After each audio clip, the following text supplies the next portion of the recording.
Puji Tuhan, shalom semuanya. Saya percaya kita semua yang sudah hadir pada pagi hari ini semuanya sehat, amin. Puji Tuhan, mari sama-sama kita akan belajar kebenaran firman Tuhan. Mari kita buka Alkitab kita di dalam Mazmur 139. Mazmur 139 ayat 1 sampai ayat yang ke-24. Namun saya akan bacakan beberapa ayat saja di sini. Yang pertama kita akan baca di ayat 1 sampai 3, selanjutnya kita baca di ayat 23 dan 24. Mazmur 139 ayat 1 sampai ayat yang ke-24. Kita baca di ayat 1 sampai 3, selanjutnya 23 dan 24. Doa di hadapan Allah yang Maha Tahu.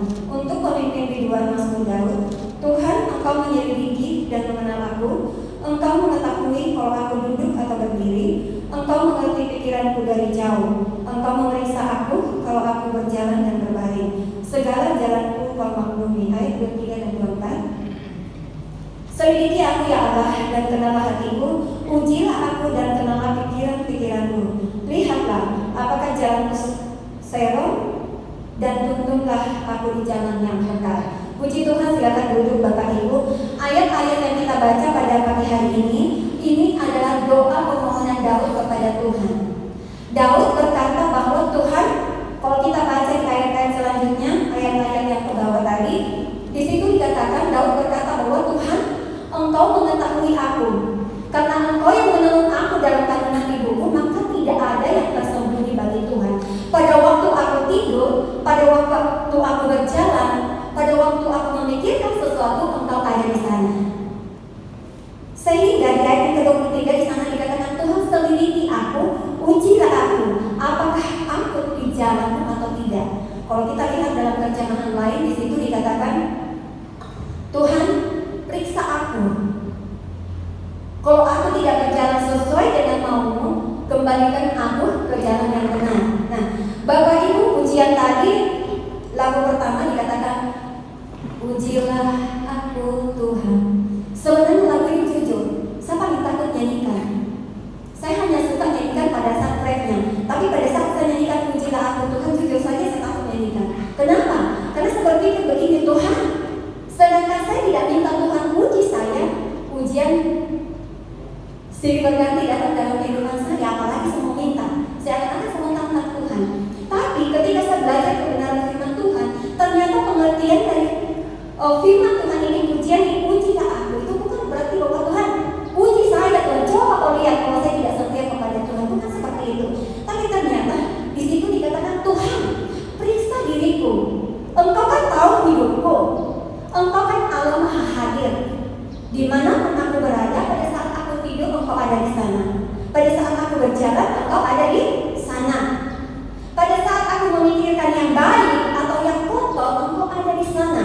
Artinya pada saat kita memikirkan hal-hal yang jahat, Tuhan pun tahu. Sehingga Tuhan Daud berkata kepada Tuhan, Tuhan, kalau Engkau melihat aku di jalan yang salah, kalau Engkau melihat aku melakukan dosa, kembalikan aku ke jalan yang benar. Itu doa Daud. Nah, Bapak Ibu yang diberkati oleh Tuhan, saya percaya kita semua yang hadir pada saat ini suka berdoa. Amin. Amin. Pasti semua berdoa. Firman Tuhan berkata, doa adalah nafas kita. Kalau kita tidak berdoa berarti sama dengan kita mati. Kalau kita tidak bernafas berarti mati. Kalau kita sudah tidak berdoa berarti rohani kita mati. Nah, apa yang paling banyak dalam doa kita ketika kita berdoa kepada Tuhan? Pernahkah kita berkata kepada Tuhan, Tuhan, selidiki aku seperti Daud. Selidiki aku Tuhan, kalau aku melakukan salah, kembalikan aku kepada jalanmu yang benar. Saya percaya yang paling banyak kita naikkan kepada Tuhan, doa-doa yang kita naikkan kepada Tuhan pasti meminta tentang berkat. Betul atau benar? Betul, betul benar ya. Seringkali kita berdoa kepada Tuhan, yang paling banyak kita minta adalah Tuhan, berkati keluarga saya. Tuhan, berkati usaha saya. Tuhan, berkati kesehatan saya. Berkati suami saya, berkati anak saya. Berkati orang tua saya, berkati keluarga saya. Berkati pekerjaan saya supaya saya bisa beli ini, beli itu. Saya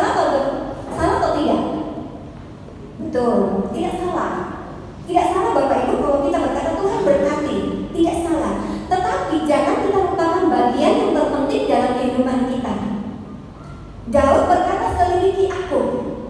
Meminta kepada Tuhan tidak salah, meminta berkat tidak salah, tetapi jangan sampai kita melupakan bagian yang terpenting dalam hidup kita, yaitu berada di jalan yang benar. Kenapa kita harus selidiki diri kita? Karena terkadang kita manusia ini menganggap bahwa semua yang kita lakukan itu betul, padahal sebenarnya salah. Makanya kita harus minta kepada Tuhan, Tuhan selidiki hatiku. Kalau Engkau menemukan aku melakukan dosa, kembalikan aku kepada jalan yang benar. Kenapa kita harus menyelidiki hati kita? Kenapa kita harus periksa diri kita? Karena ketika kita berjalan di luar dari kehendak Tuhan, maka itu bahaya bagi hidup kita. Ketika kita berjalan tidak setara lagi dengan firman Tuhan, itu berbahaya bagi hidup kita. Rencana Tuhan bagi kita, Tuhan berkata dalam, kalau kita melihat dalam Yeremia 29 ayat 11, bahkan begitu banyak janji-janji Tuhan kalau kita baca dalam Alkitab, itu akan menjadi bagian kita. Bahkan dalam Mazmur, tapi saya tidak catat ayatnya di sini, firman Tuhan berkata ada begitu banyak kebaikan Tuhan yang Tuhan akan berikan kepada kita. Janji ini adalah janji yang memang sangat menyenangkan kita. Tetapi ingat Bapak Ibu, janji Tuhan bisa fatal, bisa gagal dalam diri kita apabila kita keluar dari kebenaran firman Tuhan. Saul contohnya. Raja Saul, Tuhan berkata, aku akan mengangkat Saul menjadi raja bangsa Israel, dengan tujuan supaya Saul ini bisa membawa bangsa Israel kepada kemenangan demi kemenangan. Memang betul, dia sempat menjadi raja, tetapi tidak lama. Kenapa? Karena Tuhan menurunkan dia dari tahtanya. Kenapa Tuhan menurunkan dia dari tahtanya? Karena dia tidak berjalan sesuai dengan kehendak Tuhan. Jadi Bapak Ibu yang diberkati oleh Tuhan, kalau mau rancangan Tuhan yang terbaik dalam diri kita, tetap dalam kebenaran firman Tuhan. Adam dan Hawa, Tuhan sudah merancangkan Adam dan Hawa, kok tidak usah lagi kerja susah-susah, pokoknya kau tinggal saja di taman ini, makan sesukamu. Cuma satu saja larangan. Adam tidak dengar-dengaran kepada Tuhan. Akhirnya ia harus dibuang keluar dari taman Eden. Efeknya sampai sekarang kepada kita.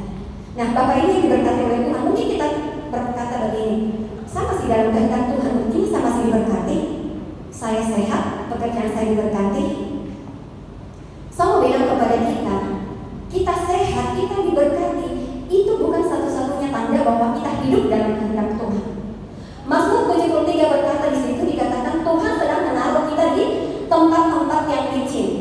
Tempat licin tahu kan Bapak Ibu? Kalau tempat licin misalnya nih, di luar sana kalau lagi musim hujan, di bawah pohon itu biasanya di situ ada lumut. Jadi kalau kita tidak hati-hati, berapa kali orang datang gereja karena tidak hati-hati pada saat musim hujan, akhirnya tergelincir motornya, jatuh.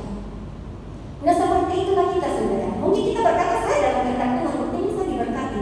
Sekali lagi saya mau bilang kepada kita, itu bukan satu-satunya tanda bahwa kita hidup dalam kehendak Tuhan.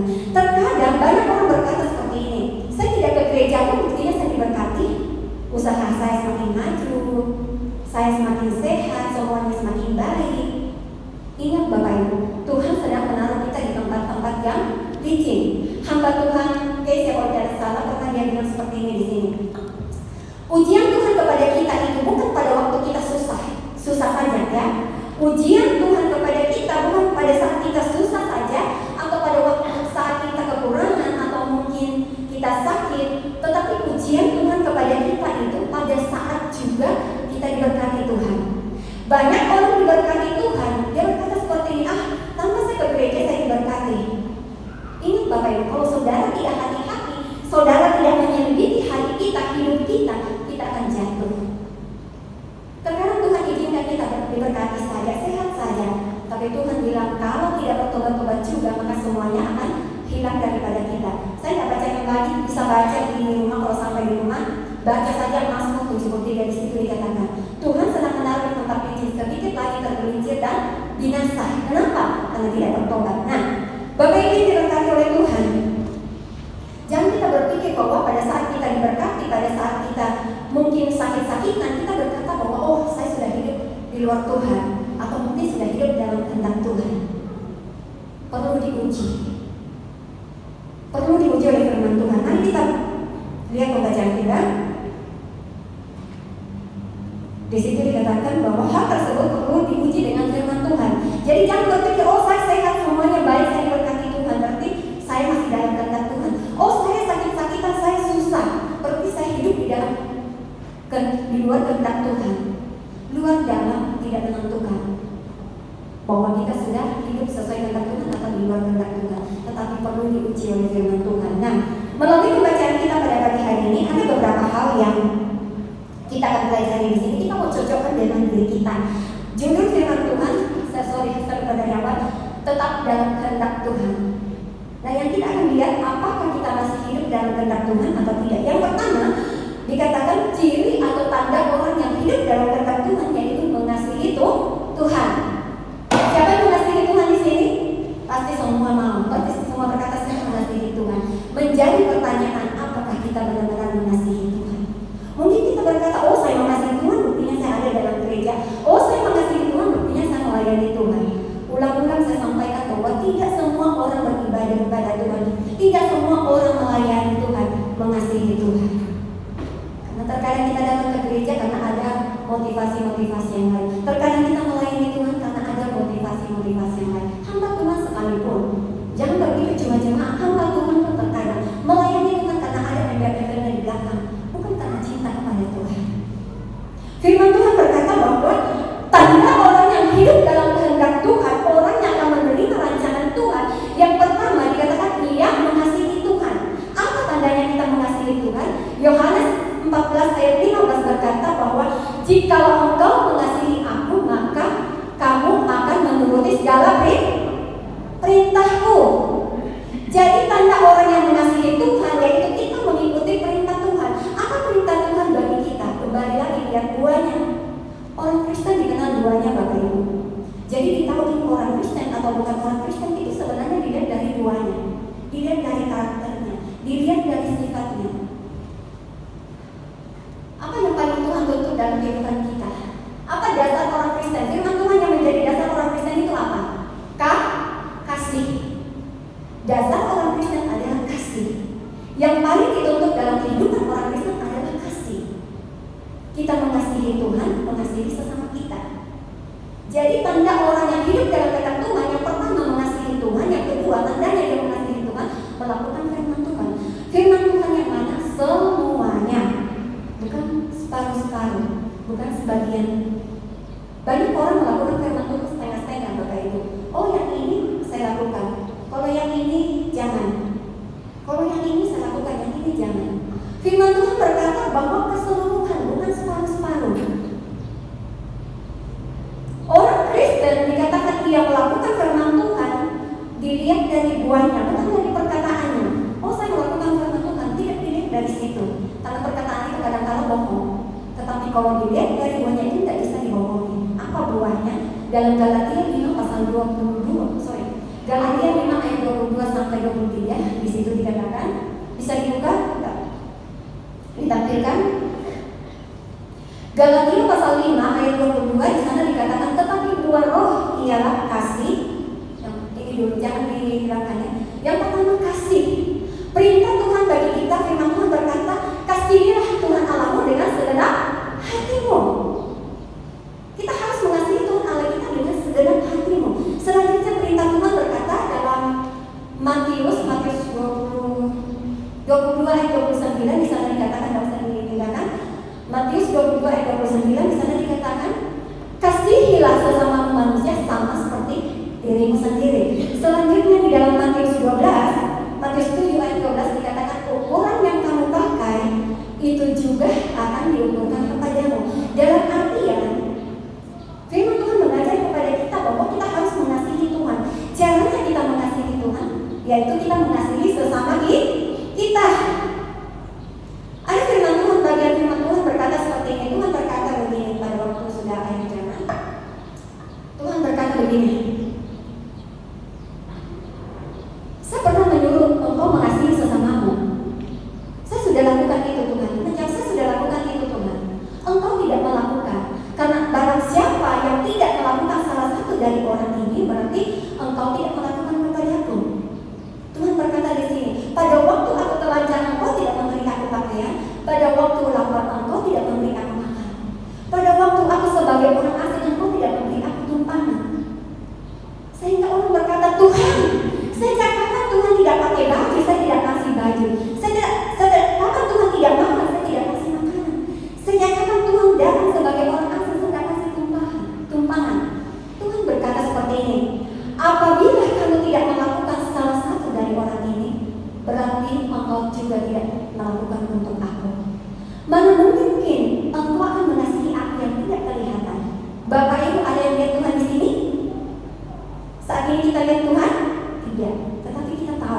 gampang mengasihi pada saat orang itu menguntungkan bagi kita. Manusia seperti itu Bapak Ibu. Kalau orang itu menguntungkan ya disayang-sayang. Tapi kalau tidak menguntungkan boro-boro, ya kan? Tetapi firman Tuhan mengajar kepada kita harus hidup dalam kasih. Kalau saya mau bahas tentang kasih di sini panjang. Kasih di sini bisa bukan 1 Korintus dulu, 1 Korintus pasal 13 ayat 4, 5 dan 3, 4, 5. 1 Korintus pasal 13 ayat 4 dan 5. Ya. Kasih itu sabar. Nah, Bapak Ibu, kenapa kita dituntut untuk mengasihi dalam kehidupan kita? Karena dikatakan bahwa kasih itu menutupi banyak dosa. Ketika orang mengasihi, maka otomatis dia akan sabar. Siapa yang sudah sabar di sini? Masih dalam proses. Saya pun masih dalam proses Bapak Ibu. Terkadang kadang-kadang kita susah untuk sabar. Apalagi kalau kita dikhianati. Betul tidak?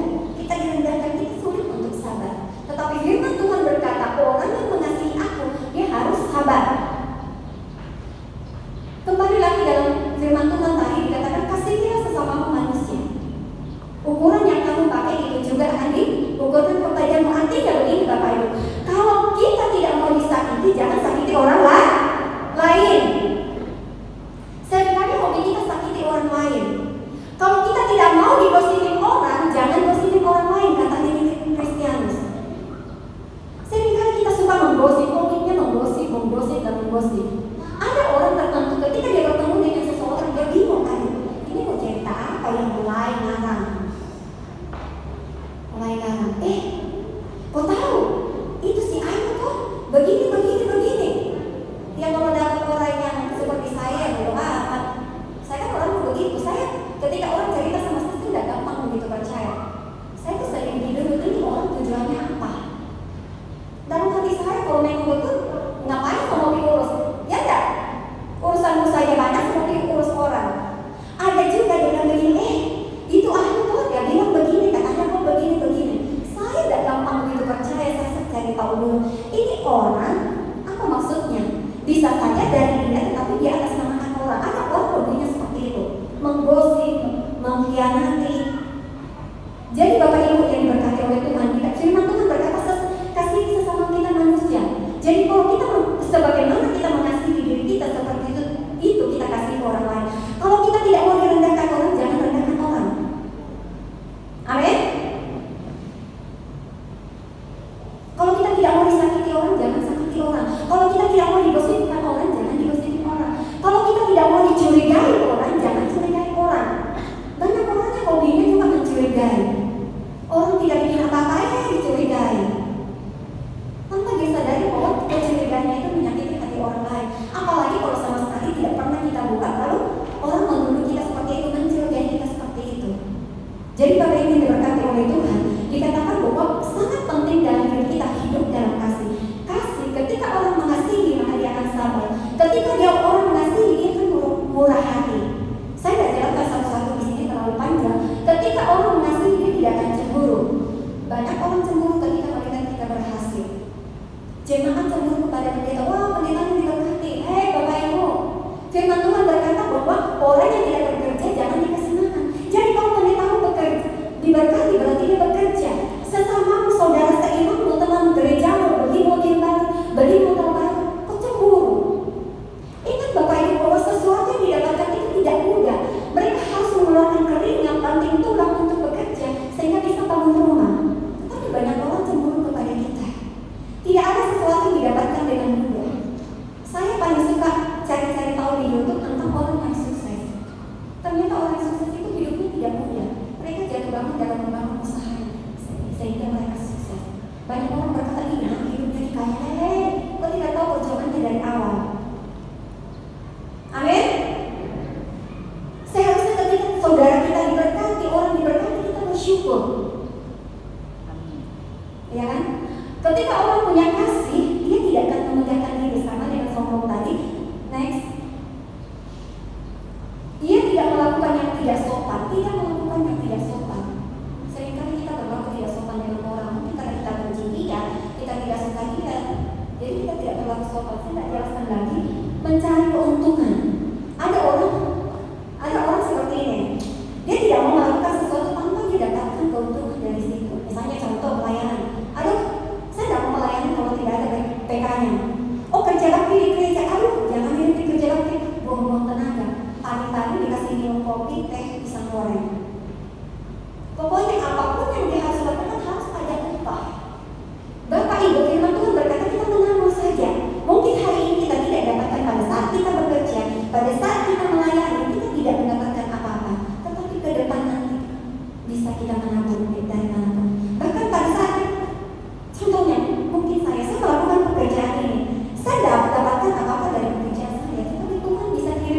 dari luar untuk memberkati saya. Amin.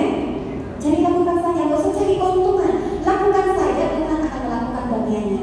Selanjutnya, tidak pemarah, tidak menyimpan kesalahan orang lain. Kasih, kalau orang yang hidup dalam kasih dia tidak akan pemarah.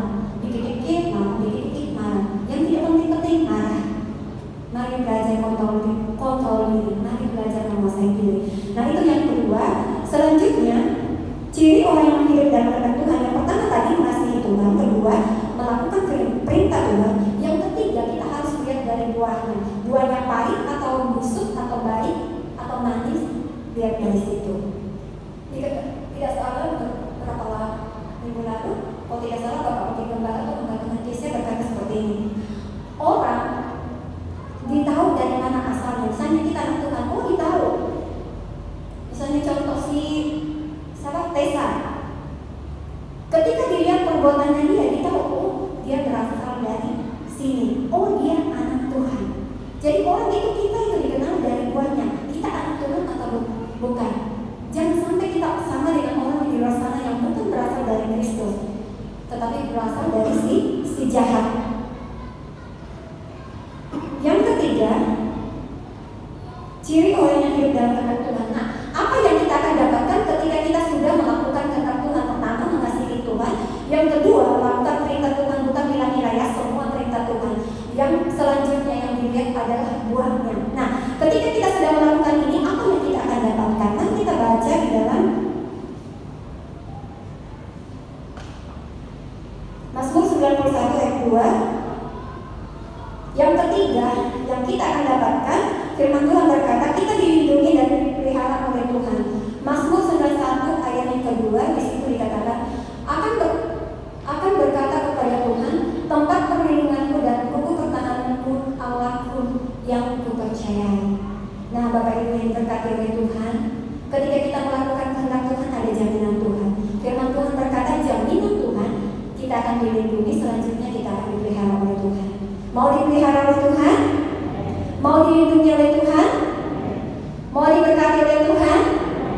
Mau janji-janji Tuhan, segala kebaikan yang Tuhan simpan di surga akan diberikan kepada kita? Lakukan kehendak Tuhan. Amin. Mengasihi Tuhan dengan segenap hati kita. Mengasihi Tuhan berarti mengasihi sesama kita.